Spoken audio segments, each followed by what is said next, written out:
Con la venia de la presidencia. Adelante. Distinguida maestra, secretaria de Educación Pública, Delfina Gómez Álvarez. Educar a una persona es hacer de él o de ella una persona que anteriormente no existía. Jan Ruskin.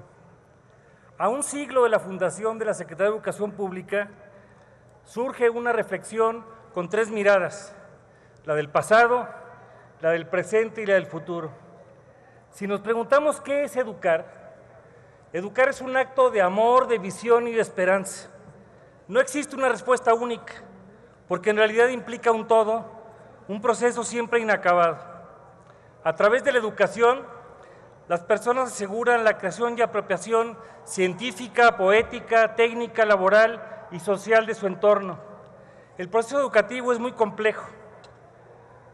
Si algo hace el ser humano desde el primero hasta el último suspiro de vida, es desplegar su capacidad de aprender, de amar y de comprometernos.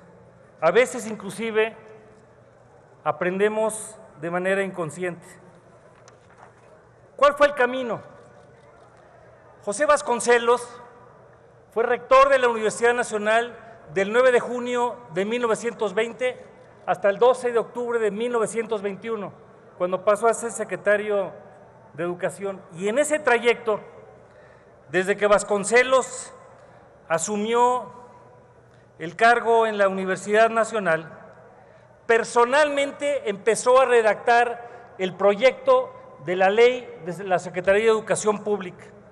Mario Benedetti dice que 5 minutos bastan para soñar toda una vida. Así de relativo es el tiempo. Y así le entregó al presidente de la República, lo avala y se entrega el 22 de octubre de 1920. Un año duró el camino parlamentario, hasta que se aprobó con el presidente Álvaro Obregón y se publica el 3 de octubre de 1921. En su obra La Tormenta, Vasconcelos nos diría: me obsesionaba la idea de la universidad como base para crear el ministerio que acaso transformase el alma de México. Es un caso prácticamente único en el mundo, en donde la Universidad Nacional da el alma para la creación de la Secretaría de Educación Pública. En la estructura formal de la Secretaría, como se ha dicho, había 3 pilares de organización. Primero, el Departamento de Escuelas; segundo, el de Bibliotecas; y tercero, el de las Bellas Artes. Vasconcelos diría lo siguiente de la propia Secretaría, cito: tiene el deber de convertirse en fuente que emana, en polo que irradia, en ser como la aurora de un México nuevo y de un México espléndido. Termina la cita.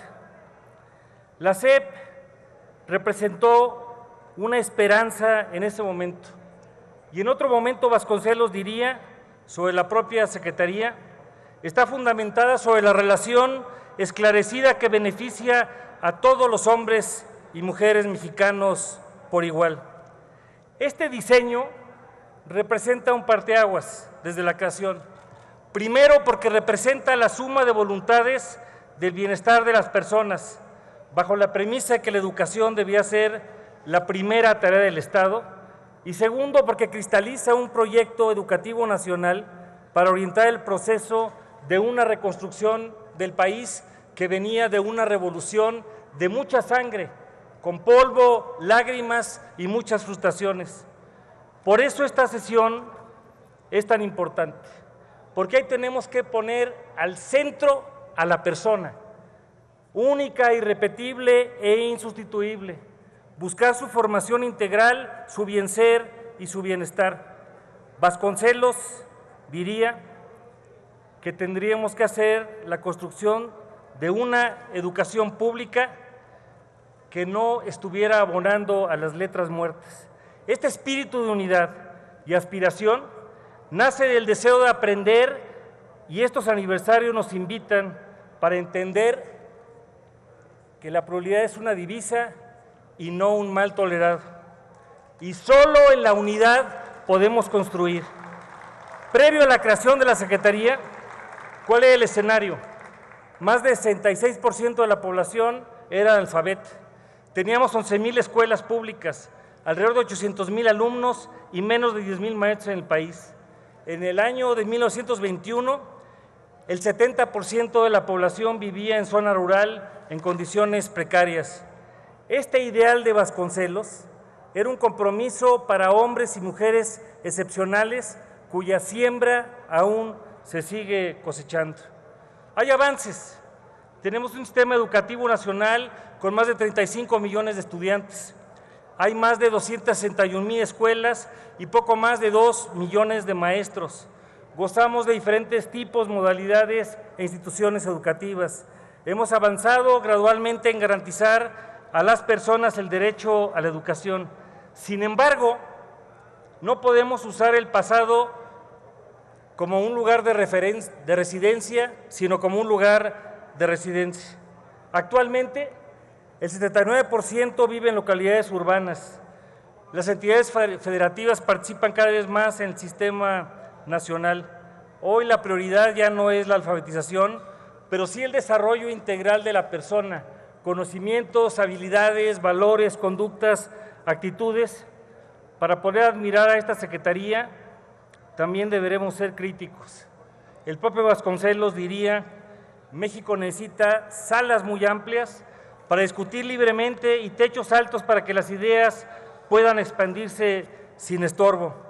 Y esta Secretaría fue fundada para poder albergar los sueños y las esperanzas de las mexicanas. Hoy tenemos que hacer un público homenaje a una deuda socialmente incumplida al maestro, en la sierra, en la montaña, en el valle, en todas partes, a los padres de familia, a los educandos, y entender que esa educación, como diría Vasconcelos al ser nombrado rector de la universidad, la pobreza y la ignorancia son nuestros peores enemigos y siguen siéndolo. Hoy, con más 50% de la población en pobreza, tenemos que enfocarnos a un correcto proyecto educativo que sea humanista y que sea innovador. No basta con la instrucción, tenemos que centrarnos en la formación de los ciudadanos. Y tenemos mucho que entender, que la educación universaliza, pero también individualiza, que la educación forma personas y transforma vidas. La educación es responsabilidad de todos. ¿Y por qué le interesa al Estado con mayúscula? Porque a través de ella puede construir lo que nos hace falta: ciudadanía, propiciar movilidad social de las personas, contribuir al bienestar social y al desarrollo económico, y es una forma de coadyuvar a disminuir la brecha de la desigualdad. Vasconcelos nuevamente diría: el fin capital de la educación es formar hombres capaces de bastarse a sí mismos y de emplear su energía sobrante en el bien de los demás. Pero no es el capital humano de manera tecnocrática, es entender que más vale una persona completa que un buen tecnócrata. La institución debe renovarse, como todas. Hay que formar personas completas, profesionistas íntegros, crear espacios donde se fomente el pensamiento crítico y la generación del conocimiento, coadyuvar a eliminar la predominancia de la mirada economicista sobre la formación de los estudiantes, proponer nuevas formas de organización interna y externa, vincular la investigación y las políticas públicas para propiciar la investigación educativa, revisar lo que nunca se concluye: el modelo educativo, el modelo de formación de profesores y el modelo de evaluación. El edificio de la Secretaría es un monumento a la arquitectura del momento y plasma desde la obra del guanajuatense Diego Rivera hasta Federico Canesi y Roberto Montenegro. Y en la Secretaría de Educación Pública podemos ver eso, el sueño y el anhelo de los mexicanos. Como diría Paulo Freire, enseñar no es transferir conocimiento, sino crear posibilidades para su propia construcción. No puedo dejar de notar una preocupación. Hoy necesitamos libertad académica y libertad de pensamiento. y en ocasiones advertimos, y lo digo con mucho respeto, la hostilidad gubernamental a los intelectuales, a los académicos, a las universidades públicas y centros de investigación.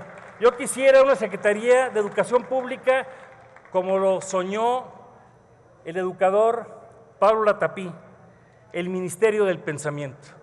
Soy orgulloso egresado de una escuela pública federal, la Ignacio Allende, anexa a una escuela normal. Y para caminar ese futuro, hoy necesitamos vencer los obstáculos para poder entender que lo que tenemos por delante es muy grande. Cuando Vasconcelos, rector, propuso en abril de 1921, hace un siglo, el cambio del lema de la universidad, lo hizo entendiendo que teníamos que darle un hasta aquí a la larga noche de la opresión. Nadie sabe la estatura que tiene hasta que la vida le pide que se ponga de pie. Por mi raza hablaré de espíritu.